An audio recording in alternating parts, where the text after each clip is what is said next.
ଚାକିରି ଅପେକ୍ଷାରେ 12 ଲକ୍ଷ ଏମ୍ପ୍ଲୟମେଣ୍ଟ ଏକ୍ସଚେଞ୍ଜରେ ପଞ୍ଜୀକରଣ କରି ନିରାଶ।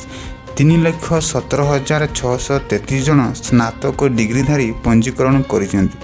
ନିଯୁକ୍ତି ସମ୍ପର୍କିତ ତଥ୍ୟ ରାଜ୍ୟ ସରକାରଙ୍କ ପାଖରେ ନାହିଁ। ଯୋଗ୍ୟତା ଇଞ୍ଜିନିୟରିଂ ପାଠ୍ୟକ୍ରମରେ ସ୍ନାତକୋତ୍ତର, ମାତ୍ର ନିଯୁକ୍ତି ନାହିଁ। ଡିଗ୍ରୀ ସାର୍ଟିଫିକେଟ୍ ଧରି ଘରେ ବସିଛନ୍ତି। କେବେ ରାଜ୍ୟ ସରକାରଙ୍କର ନିଯୁକ୍ତି ପ୍ରକ୍ରିୟା ହେବ ତାହାକୁ ଚାହିଁଛନ୍ତି। ଜଣେ କି 2 ଜଣ ନୁହେଁ, ରାଜ୍ୟର ଏଭଳି 7,877 ଜଣ ଯୁବକ ଯୁବତୀ ଇଞ୍ଜିନିୟରିଂରେ ପିଜି ଡିଗ୍ରୀ ହାସଲ କରିଥିଲେ ମଧ୍ୟ ଚାକିରି ପାଇପାରି ନାହାନ୍ତି। କେବଳ ଇଞ୍ଜିନିୟରିଂ ନୁହେଁ, ମେଡ଼ିକାଲ, ଆଇନ, ପ୍ରାଣୀ ଚିକିତ୍ସା, କୃଷି ପାଠ୍ୟକ୍ରମରେ ପିଜି ଶିକ୍ଷା ଗ୍ରହଣ କରି ଯୁବକ ଯୁବତୀ ଚାକିରି ସନ୍ଧାନରେ ଅଛନ୍ତି। ସାଧାରଣ ପାଠ୍ୟକ୍ରମ ଦୂରରେ ଥାଉ, ଲକ୍ଷାଧିକ ଟଙ୍କା ଖର୍ଚ୍ଚ କରି MBA MCA ପାସ୍ କରିଥିବା ଛାତ୍ରଛାତ୍ରୀଙ୍କ କ୍ଷେତ୍ରରେ ବି ସ୍ଥିତି ଅନୁରୂପ। ଉଭୟ କେନ୍ଦ୍ର ଓ ରାଜ୍ୟ ସରକାର ନିଯୁକ୍ତି ପ୍ରକ୍ରିୟାକୁ ତ୍ୱରାନ୍ୱିତ କରୁଥିବା କହୁଛନ୍ତି, ମାତ୍ର ରାଜ୍ୟରେ ଉଚ୍ଚଶିକ୍ଷିତ ବେକାରୀଙ୍କ ସଂଖ୍ୟା ବଢ଼ି ଚାଲିଛି। ଯୁବକ ଯୁବତୀଙ୍କୁ ଅଧିକରୁ ଅଧିକ ନିଯୁକ୍ତିକ୍ଷମ ଓ ସ୍ୱାବଲମ୍ବୀ କରିବାକୁ ରାଜ୍ୟ ଦକ୍ଷତା ବିକାଶ କର୍ତ୍ତୃପକ୍ଷଙ୍କ ଦ୍ୱାରା ନିଯୁକ୍ତି ଭିତ୍ତିକ ତାଲିମ କାର୍ଯ୍ୟକ୍ରମ ହାତକୁ ନିଆଯାଇଥିଲେ ମଧ୍ୟ ସେତେଟା ଫଳପ୍ରଦ ହୋଇପାରି ନାହିଁ।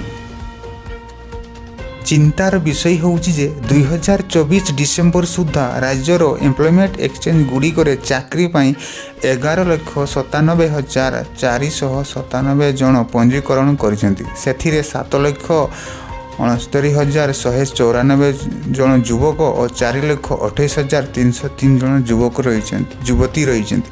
SC ଓ ST ସର୍ବାଧିକ 1,54,796 ଜଣ ନାମ ପଞ୍ଜୀକରଣ କରିଛନ୍ତି। ସେଥିରେ 98,697 ଯୁବକ ଓ 56,066 ଯୁବତୀ ଅଛନ୍ତି। ରାଜ୍ୟ ଏକ୍ସଚେଞ୍ଜ ଅଫିସରେ 1,06,7 ଜଣ, ପୁରୀରେ 58,441, ବ୍ରହ୍ମପୁରରେ 56,845, ରାଉରକେଲାରେ 51,779, କେନ୍ଦ୍ରାପଡ଼ାରେ 51,354 ଜଣ ପଞ୍ଜୀକରଣ କରିଥିବା ସୂଚନା ମିଳିଛି।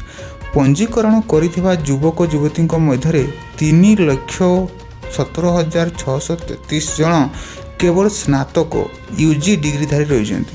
କଳା, ବିଜ୍ଞାନ, ବାଣିଜ୍ୟ ବ୍ୟତୀତ BBAରେ 1,259, BCAରେ 2,398, କୃଷିରେ 278, ପ୍ରାଣୀ ବିଜ୍ଞାନରେ 78, ଇଞ୍ଜିନିୟରିଂରେ 382, ଲ'ରେ 11 ଓ ମେଡ଼ିକାଲ ପାଠ୍ୟକ୍ରମରେ ଜଣେ ଡିଗ୍ରୀଧାରୀ ପଞ୍ଜୀକରଣ କରିଛନ୍ତି। ଅନୁରୂପ ଭାବେ ସ୍ନାତକୋତ୍ତରରେ କୃତକାର୍ଯ୍ୟ MCAରେ 634 ଜଣ ପଞ୍ଜୀକରଣ କରି ଚାକିରି ଅପେକ୍ଷାରେ ଅଛନ୍ତି।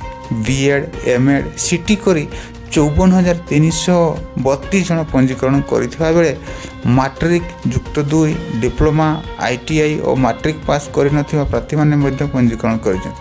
ପଞ୍ଜୀକରଣ କରିଥିବା ପ୍ରାୟ 12 ଲକ୍ଷ ଛାତ୍ରଛାତ୍ରୀ ନିଯୁକ୍ତି ପାଇଛନ୍ତି କି ନାହିଁ ସେ ନେଇ ରାଜ୍ୟ ସରକାରଙ୍କ ପାଖରେ କୌଣସି ଖବର ନାହିଁ। ଦକ୍ଷତା ବିକାଶ ଓ ବୈଷୟିକ ଶିକ୍ଷା ବିଭାଗ ପକ୍ଷରୁ କୁହାଯାଇଛି ଯେ ଯୁବକ ଯୁବତୀ ନାମ ପଞ୍ଜୀକରଣ କରିବା ସହ ଜୀବନ୍ତ ପଞ୍ଜିକାରେ ରହିଛି। ପଞ୍ଜୀକରଣ କରିଥିବା ପ୍ରାର୍ଥୀମାନେ ସରକାରୀ କିମ୍ବା ବେସରକାରୀ ସଂସ୍ଥାରେ ନିଯୁକ୍ତି ପ୍ରାପ୍ତ ହେଲେ ମଧ୍ୟ ସେମାନଙ୍କ ତଥ୍ୟ ରଖିବା କିମ୍ବା ପଞ୍ଜୀକରଣରୁ ବାଦ ଦେବାକୁ କୌଣସି ବ୍ୟବସ୍ଥା ହୋଇନାହିଁ। ନିଯୁକ୍ତିକୁ ବ୍ୟାପକ କରିବାକୁ 2023-24ରେ ମଧ୍ୟ ନୂଆ ଓଡ଼ିଶା ନାମରେ ନୂତନ କାର୍ଯ୍ୟକ୍ରମ ରାଜ୍ୟ ସରକାର ପ୍ରଚଳନ କରୁଛନ୍ତି। ଏହି ତାଲିମ କାର୍ଯ୍ୟକ୍ରମ ପ୍ରତିଷ୍ଠିତ ବେସରକାରୀ ସଂସ୍ଥାଙ୍କ ସହଭାଗିତାରେ ହେଉଛି।